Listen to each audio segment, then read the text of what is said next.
Howdy folks, Deacon Parsons here. Today's subject is how are we going to fix the U.S. judicial system? I'm going to call this the Judicial Restoration Amendment video. Since the mid-20th century, we've been blessed with a thing called judicial activism. This is where judges quit administering the law as written and actually begin to legislate from the bench. This is not how that branch of government was designed. The Supreme Court having judicial review of laws is not specifically enumerated in the U.S. Constitution. However, the idea of courts doing judicial reviews was well established in the various states at the time the Constitution was written. It was also discussed at ratification debates and in the Federalist and Anti-Federalist papers. The first couple of court cases in which judicial review was asserted happened in 1796 and 1803, so it has been around since the very beginning of the Republic. While it has been used throughout U.S. history, it is not a universally accepted or acclaimed power. There are two notable dissensions. In 1820, Thomas Jefferson wrote, quote, "You seem to consider the judges as the ultimate arbiters of all constitutional questions. A very dangerous doctrine indeed, and one which would place us under the despotism of an oligarchy. Our judges are as honest as other men, and not more so. They have, with others, the same passions for party, for power, and for the privileges of their corps. Their power is more dangerous as they are in office for life and not responsible, as the other functionaries are, to the elective control. The Constitution has erected no such single tribunal, knowing that to whatever hands confided, with the corruptions of time and party, its members would become despots. It has more wisely made all the departments co-equal and co-sovereign within themselves." Unquote. Robert Yates was a New York delegate to the Constitutional Convention.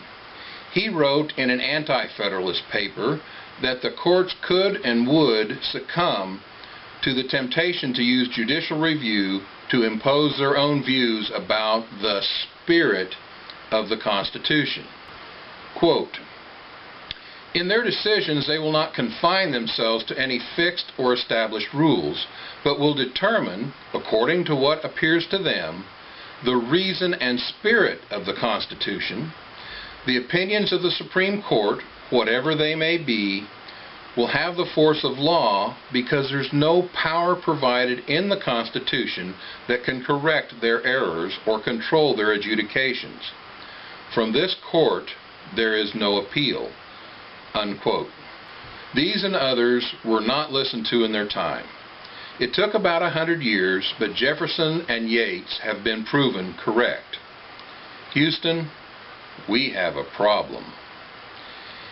In the 20th century, people began to consider the idea of a living Constitution instead of interpreting the Constitution as written. Woodrow Wilson was an early progressive and promoter of this concept.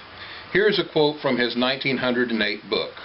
Quote, "Living political constitutions must be Darwinian in structure and in practice."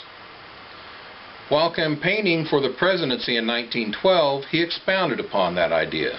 Quote, "Society is a living organism and must obey the laws of life, not mechanics. It must develop. All that progressive ask or desire is permission, and in an era where development and evolution is the scientific word, to interpret the Constitution according to the Darwinian principle. All they ask is recognition of the fact that a nation is a living thing and not a machine." Unquote. By the mid-20th century, we began to reap the harvest of judicial activism.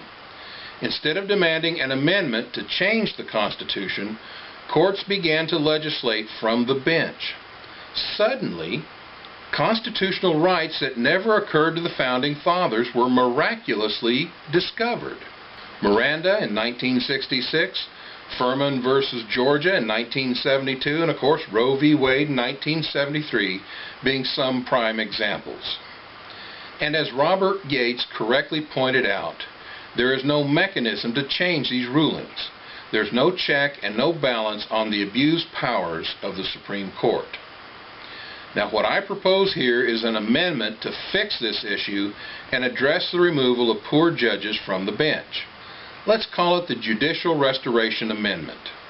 The proposal would consist of two parts. First, federal judges are appointed for life and their wages cannot be cut. This was the Founding Fathers' way to address problems they saw with the British system. They did provide impeachment of judges, but it was made very difficult to do. Now, the citizens of the United States deserve good judges. Every judge should be at least B above average. In my proposed amendment, the moment a sitting judge's record of upheld decisions falls below 80% at the end of the process, unless the House of Representatives votes by a 2/3 majority to retain them, that judge will be removed from the bench and never allowed to be a judge or a government employee again for life.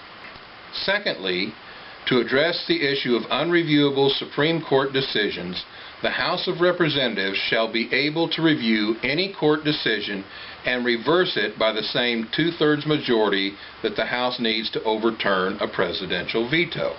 Now, I limit these retention and oversight powers to the House of Representatives for a couple of reasons.